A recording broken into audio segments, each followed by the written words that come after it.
For you? Para sa akin, 8 out of 10. Kasi hindi lang ako fan ng mga biryani rice, hindi ko siya nakain.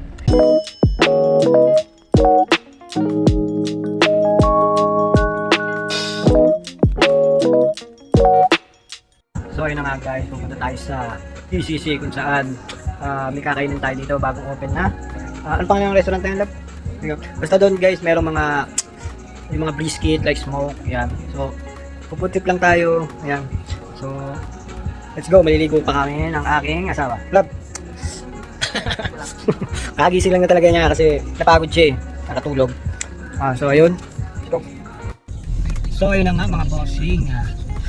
Hindi ako agad nakapag-update kasi masyado kami nagmamabilis lang. So yun nga, papunta na kami sa Smoke Meat Factory.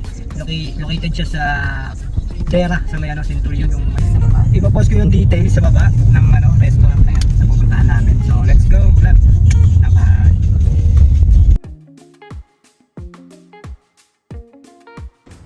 So ayun na nga, nandito na kami. Vlog. Saan tayo? Ayun, Centurion yung mga boss. Tapos may sausage, tapos honey, tapos may barbecue sauce din siya. Kaso hindi lang ako fan ng mga biryani rice, hindi ko siya nakain. So ayun, sama kayo ulit sa amin sa off day namin. Dahil mag-trip na naman tayo ng kung ano-ano. Hindi namin alam kung gagawin namin next week. But we'll update you guys with the next vlog. See ya!